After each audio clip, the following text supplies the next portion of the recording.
American society had shifted in the intervening years since, having her prison record expunged by presidential decree, Helen Clinton had been appointed Secretary of State, and Ronald Lump III, great-great-grandson of the New York real estate baron, had, after changing the law, won his fourth consecutive White House term.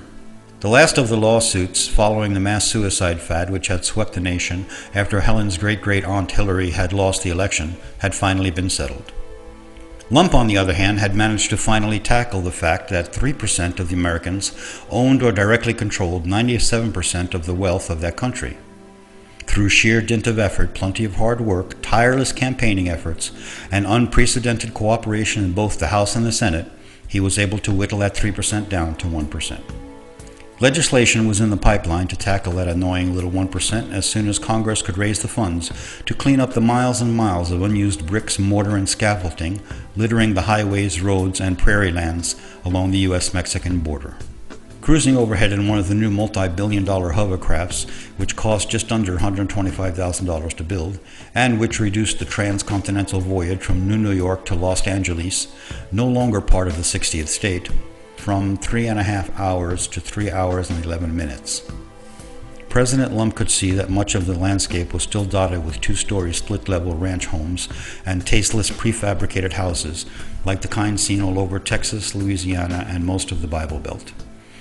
But factories more or less dominated the landmass of most of America, all of course except for Arkansas. After all, no one wanted to live there before the E. coli. Why would anyone want to live there now? In a radically changing world, it was comforting to know some traditions remained. The overall map of the country had changed as well. Several of the northern states had been sold to Canada to raise revenue for the 12th annual congressional bailout, while the Hawaiian Islands now belonged to the Chinese, having been traded for a treaty whereby the Chinese government agreed to stop hacking U.S. technology, stealing America's industrial plants, and selling it to the largest country in the world, the newly formed Ukraino-Russia Federation.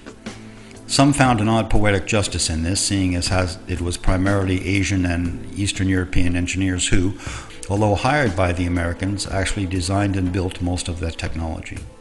This massive sell-off of real estate was generally accepted as part of the cause of what people now refer to as the Great Economic Collapse of Industry, E. coli for short.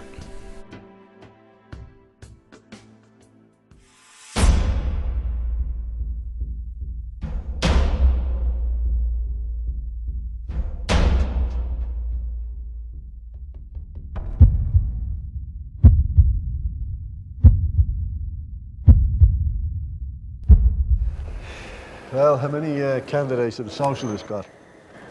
Doesn't matter. They have no chance. There are only two reasonable candidates. An old man, egotistical to the hilt, and an old woman who has so much dirt on her, she could fertilise most of Africa. You see, I don't want to be taking people's, hard-earned money, their dreams and their hopes, etc. It might not work. I might be able to, to get them what they want. I feel guilty about that.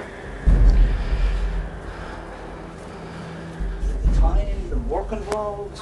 I have to say, if you're talking about the work involved, if it's anything like the Senate, I work 30% of the time in the Senate. 70% is meet and greet and, fundraisers and stuff like that. It's not work. It's not real work. Well, if you're happy enough with the impact that you're making in life at the moment, rather than leaving a real legacy, a legacy for yourself, for your children, possibly your grandchildren. Look, let me sleep on it and let me ask Prudence. I'll talk to her. Good idea. Good idea. See what she thinks. Yeah. United States Senator Sidney Ogden Snodgrass, retired, was a very rich, very old-school senator who belonged to a very small, very secret triumvirate. He had amassed his fortune the old-fashioned way, through kickbacks from judges, lawmakers, and industrial lobbyists, and specialized in alcohol, tobacco, and borderline illegal pharmaceuticals. But Sidney, along with the other two members of his evil triumvirate, Pete Moss and Ricochet, had a problem. They needed a frontman to get them back in the game.